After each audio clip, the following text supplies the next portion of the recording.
Nous avons souhaité, avec nos amis du Consistoire central de France, avec le Grand Rabbinat de France, avec les Amitiés judéo-chrétiennes, le Mémorial de la Shoah, les Bernardins, organiser plusieurs journées qui vont marquer cette année 2022. Il y a 80 années, il y a eu des événements qui ont marqué l'histoire de notre humanité. Le 20 janvier 1942, la conférence de Wannsee.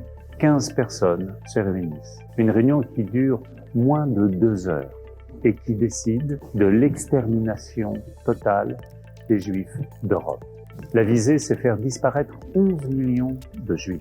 Et ce qui est très frappant, c'est que les documents qui ont été retrouvés font apparaître qu'il va y avoir des disputes sur la méthodologie et aucune voix ne va s'élever pour dire « ça n'est pas pensable ».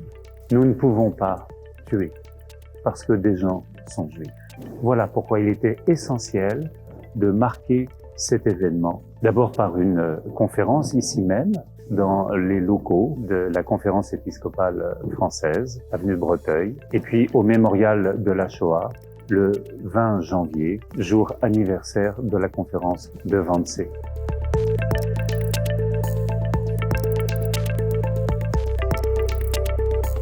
À l'issue de la Seconde Guerre mondiale, il y a eu le fameux procès de Nuremberg. Et à ce moment-là, il y a eu des magistrats, dont des magistrats français, et parmi eux un certain Edgar Faure, qui ont aidé à classifier. Premièrement, il y a ce qu'on appelle un acte de guerre. Ensuite, il y a un crime de guerre.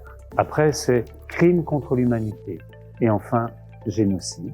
Crime contre l'humanité, c'est tuer quelqu'un parce qu'il est ce quelqu'un. En cette occurrence, parce qu'il est juif. Et un génocide, c'est mettre en route tous les moyens d'État pour pouvoir éliminer, éradiquer une population, parce qu'elle est ce qu'elle est. Et donc, il est tout à fait fondamental de redonner un sens aux mots. Nous voyons bien que nous ne pouvons pas utiliser le mot crime contre l'humanité ou génocide indûment. Il faut les contextualiser et leur donner leur véritable signification. Et ce qui nous a paru très important au moment de la cérémonie au mémorial de la Shoah, c'est de donner la parole à une survivante d'Auschwitz, Esther Senot, qui a pris la parole et ensuite a posé un geste tout à fait magnifique. Elle a allumé une des 60 votives faisant mémoire des 6 millions de Juifs exterminés pendant la Seconde Guerre mondiale. Et après, elle a transmis 2 votives, à un jeune juif et à une jeune chrétienne, signifiant en cela qu'il y avait le souci de la transmission de la mémoire aux jeunes générations de la Shoah. Un événement très important.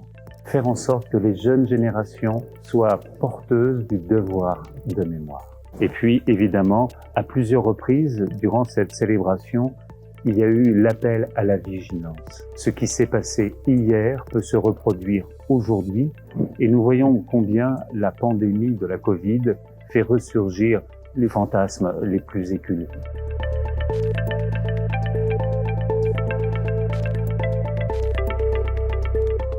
Le Service national pour les relations avec le judaïsme a réfléchi avec le consistoire central, avec les amitiés judéo-chrétiennes, avec le mémorial de la Shoah, avec les Bernardins, pour faire en sorte que toute l'année 2022 soit déclinée, pour faire en sorte que nous puissions nous réapproprier les événements advenus en 1942.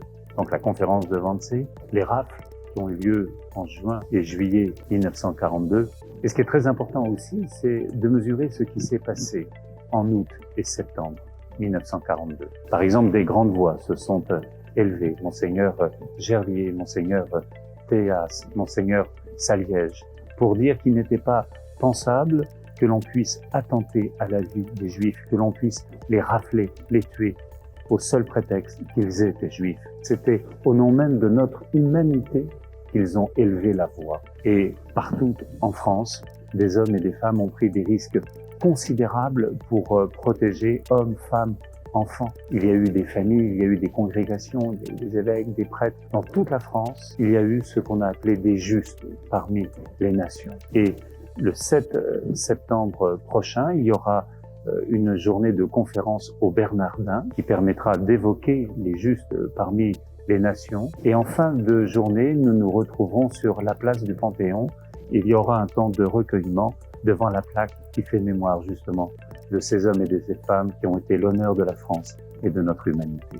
Cette année de commémoration nous permet aussi d'inviter chacune et chacun d'entre nous à la plus grande vigilance. Faire mémoire de ce qui s'est passé nous rend responsables d'aujourd'hui et de demain. Et nous voyons bien que dans un certain nombre d'endroits, il y a la résurgence de l'antisémitisme et de l'antijudaïsme chrétien.